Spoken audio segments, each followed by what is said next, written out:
Então, o compêndio da Lexio Divina é uma forma simples, prática, acessível de ter na tua mão o resumo de toda a oração de um ano litúrgico.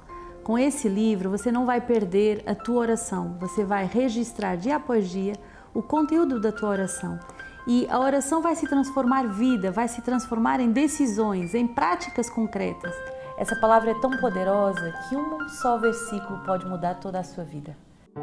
E o que é a Lexio Divina? A Lexio Divina, como o nome diz, é uma leitura orante da Palavra de Deus. 5 passos, muito simples, e a leitura é algo objetivo. O que é que esses textos falam hoje, concretamente? Lê com calma, lê tranquilamente, lê várias vezes essas 3 leituras. Depois da leitura você tem a meditação. Então a meditação é um movimento de entrar dentro de nós, onde Deus habita no mais profundo de nós, e escutar o que é que Deus quer me falar a mim, naquilo que eu vivo hoje, com essa palavra. A graça da oração. Se Deus me fala, eu respondo. Uma pessoa que ama, responde à pessoa amada. E o 4º passo, a contemplação, que transpassa o teu coração e torna o teu dia todo diferente. E essa palavra deve ficar ruminando no nosso coração ao longo de todo o dia. E o último passo, a resolução. Qual a decisão que eu tomo face a essa palavra? Na escuta do verbo.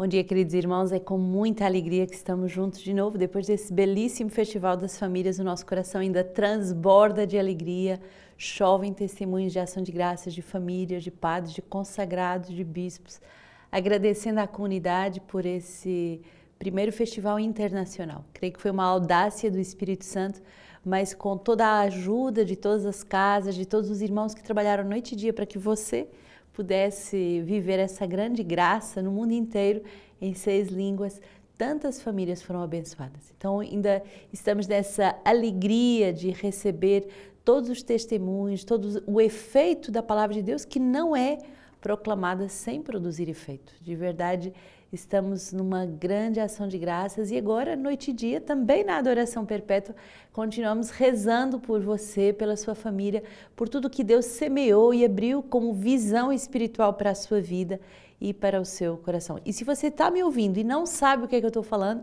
vá no B-Logos, na nossa plataforma de formação, e procure Festival das Famílias. Você ainda pode se inscrever, todas as formações estão lá.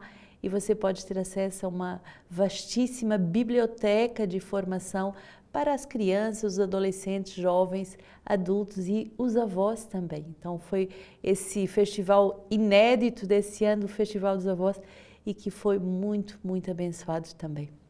Hoje, Santo Apolinário, e vamos mergulhar nas palavras que o Senhor nos dá para esse dia com muita atenção. Você pode abrir a sua Bíblia, Êxodo 14, 21 a 15:1. Então Moisés estendeu a mão sobre o mar, e o Senhor, com uma forte vento oriental que soprou toda aquela noite, fez o mar se retirar. Este se tornou terra seca e as águas foram divididas. Os filhos de Israel entraram por meio do mar em seco e as águas formaram como um muro à sua direita e à sua esquerda. Os egípcios que os perseguiam entraram atrás deles, todos os cavalos de Faraó, os seus carros e os seus cavaleiros, até ao meio do mar. Na vigília da manhã, o Senhor da coluna de fogo e da nuvem viu o acampamento dos egípcios e lançou a confusão no acampamento dos egípcios. Ele emperrou as rodas dos seus carros e fê-los andar com dificuldade. Então os egípcios disseram: fujamos da presença de Israel, porque o Senhor combate a favor dele contra os egípcios. O Senhor disse a Moisés: estende a mão sobre o mar, para que as águas se voltem contra os egípcios, sobre os seus carros e os seus cavaleiros. Então Moisés estendeu a mão sobre o mar e este, ao romper da manhã, voltou para o seu leito. Os egípcios, ao fugirem, foram de encontro a ele, e o Senhor derribou os egípcios no meio do mar. As águas voltaram e cobriram os carros e cavaleiros de todo o exército de Faraó que os haviam seguido no mar, e não escapou um só deles. Os filhos de Israel, porém, passaram pelo meio do mar em seco, e as águas eram para eles como um muro à direita e à esquerda. Naquele dia, o Senhor salvou Israel das mãos dos egípcios, e Israel viu os egípcios mortos à beira-mar. Israel viu o grande poder que o Senhor havia mostrado contra eles. E o povo temeu ao Senhor e creram no Senhor e em Moisés, seu servo. Então, Moisés e os seus filhos, os filhos de Israel, entoaram este canto ao Senhor. Que bonita essa passagem, é uma das passagens chaves do livro do Êxodo, em que vemos Deus combater pelo seu povo. E diante da força, da potência do amor de Deus, que se faz salvação, que se faz proteção espiritual, que combate por nós. Tão bonita essa expressão, o Senhor combate pela nossa santificação, o Senhor combate pela nossa proteção, o Senhor combate por cada um de nós. Então, que alegria podermos estar com o Senhor e estar na sua proteção, estar no seu abrigo. E ver que o Senhor naufraga todos os nossos inimigos. De um modo simbólico, são representados pelos egípcios, mas hoje você pode pôr dentro dessa personagem do egípcio todos os teus inimigos espirituais, todos aqueles pecados que você quer que o Senhor venha afastar, derrubar, fazer como que um grande tsunami na tua vida para te fazer caminhar a pé enxuto. Hoje é a grande alegria de podermos estar com o Senhor e de podermos ver Ele caminhando à nossa frente e abrindo uma terra de pé enxuto. Quem já fez o Recria-me comigo, já viu o Senhor dizer que nesse terceiro dia Ele abre um caminho para que você possa avançar. Não só o Senhor te põe de pé, mas Ele agora vai trilhar um caminho para que Ele possa avançar. E então o povo, ao ver todos os seus inimigos derrotados, o povo vai entoar um cântico. Eu creio que nós também temos como que aprender a glorificar Deus, a confiar em Deus e no seu poder para nos salvar de tantos inimigos, mas também temos que aprender a dar graças a Deus por tudo que Ele faz, por todas as maravilhas que Ele faz. E é esse o salmo de hoje, Êxodo 15, que Moisés canta e que nos ensina também a cantar esse salmo de vitória. Ao sopro das tuas narinas, as águas se amontoam, as ondas se levantam qual uma represa e os abismos se retesam no coração do mar. O inimigo dissera, perseguirei, hei de avançar, despojos eu terei e minha alma irá se alegrar. Tirarei a minha espada e a minha mão o prenderá. O teu vento soprou e o mar os recobriu. Caíram como chumbo nas águas profundas. Lançastes à tua direita e a terra os engoliu. Tu os conduzirás e plantarás sobre a montanha a tua herança, lugar onde fizeste, ó Senhor, a tua residência, o teu santuário, Senhor, que as tuas mãos prepararam. Tão bonita essa geografia bíblica que associa a montanha ao lugar do encontro com o Senhor. Nós somos chamados a subir a montanha e cada dia é como esse esforço de subida, de ir ao encontro do Senhor e de deixar para trás o mar dos pecados, das paixões. As ondas representam essas paixões fortes, orgulhosas, que não se deixam salvar pelo Senhor, que não vão ao encontro do Senhor, mas ao contrário, tentam esconder nas suas idas e vindas, na sua inconstância, toda a vida pagã.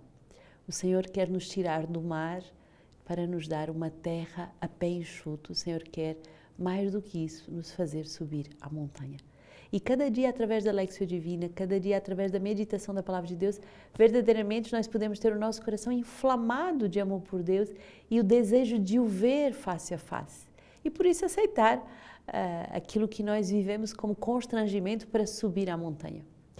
Um dia, visitando a Terra Santa, fui visitar esse oásis de Engandi, que o Cântico dos Cânticos fala. E eu sempre tinha imaginado um paraíso, as águas cristalinas, as flores, a vegetação no meio de um grande deserto, um oásis.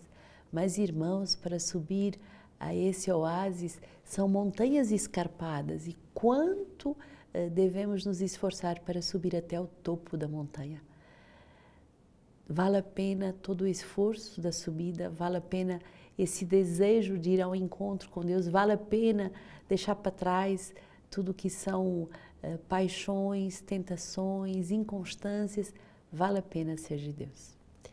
E Mateus 12, 46 e 50 vai de verdade fazer essa distinção.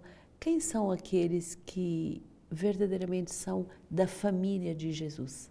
Quem são aqueles que nós vamos reconhecer como os íntimos?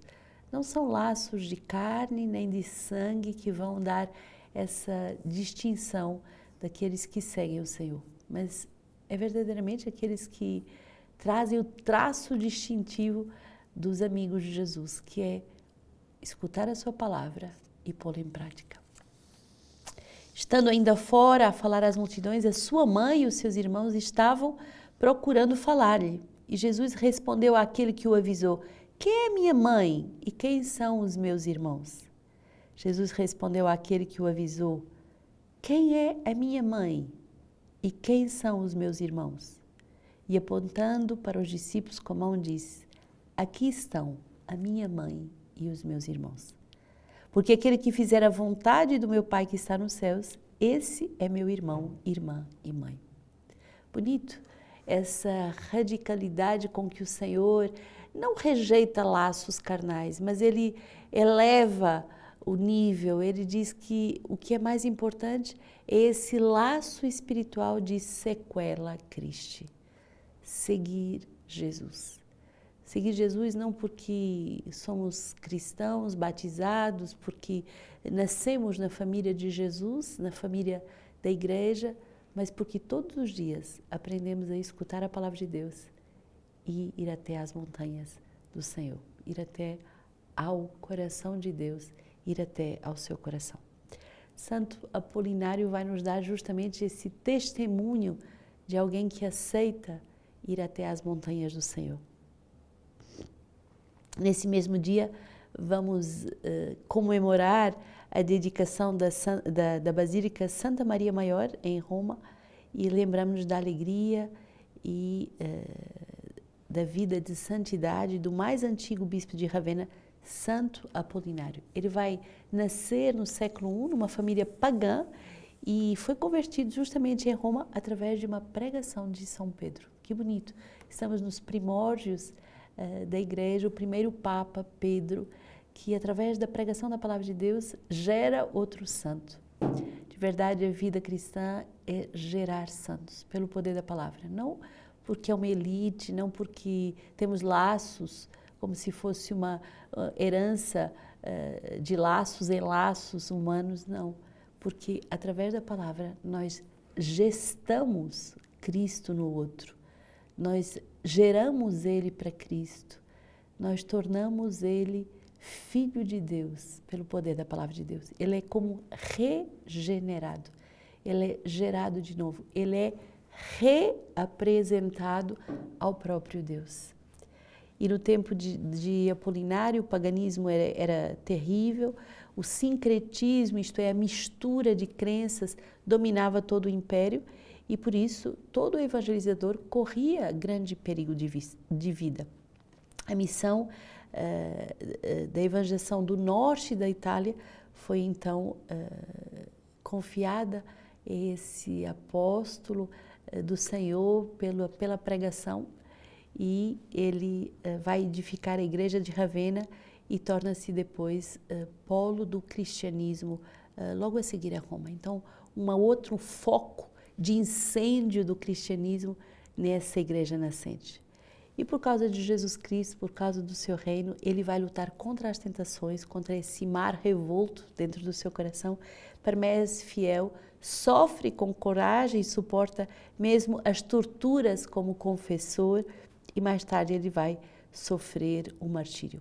E no Edito de Milão, em 313, a Igreja Católica vai adquirir a liberdade religiosa e pode finalmente, com toda a liberdade, anunciar em todo o Império Romano e venerar os seus santos. E nesse período encontramos então em Ravenna, nessa região da Itália, uma grande devoção a Santo a esse santo Apolinário. Hoje, como leitura patrística, temos uma carta de Santo Inácio de Antioquia, também bispo e mártir, que vai nos exortar a ter Cristo em nós. Longe de nós a indiferença diante da benignidade de Cristo. Se agisse conosco da maneira como fazemos, estaríamos perdidos. Por isso, feitos seus discípulos, aprendamos a viver de acordo com o cristianismo. Quem se faz chamar por nome diferente não é de Deus. Rejeitai, pois, o mau fermento, velho e azedo, e mudai-vos com a força do novo fermento, que é Jesus Cristo. Salgai-vos nele, para que nenhum de vós se corrompa, porque pelo cheiro serias descobertos. É absurdo confessar a Cristo Jesus e judaizar, porque de fato o cristianismo não creu no judaísmo, mas o judaísmo no cristianismo, no qual estáis reunidos todos quanto creem em Deus. Se vos escrevo deste modo, de Santo Inácio, não é porque saiba haver algum de vós com estes sentimentos, porém, como o menor de todos, desejo-vos precavidos a fim de não caíres no anzol da vã doutrina. Ficai plenamente certos do nascimento e da paixão e ressurreição, acontecidos durante a procuradoria de Pôncio Pilatos. Tudo isto foi verdadeiramente vivido por Jesus Cristo, nossa esperança. Ninguém jamais se afaste desta esperança. Goze eu da vossa companhia, se for digno. Embora em cadeias, não posso comparar-me com nenhum de vós, que não estejais presos. Sei que não vos orgulhais, pois tendes Jesus Cristo em vós. Ora, além disto, sei que o rubor vos sobe ao rosto quando vos elogio, como está escrito, o justo acusa-se a si mesmo. Santo Inácio vai nos dizer, esforçai por ficar firmes.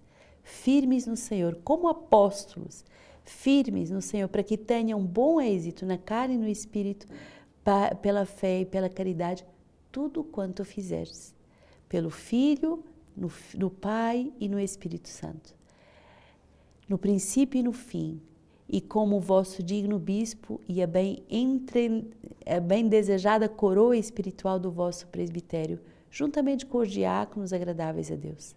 Sede submissos ao bispo e uns aos outros, para que, na sua humanidade, Jesus Cristo, ao Pai e aos apóstolos, a Cristo e ao Pai e ao Espírito, para que a nossa união seja corporal e espiritual.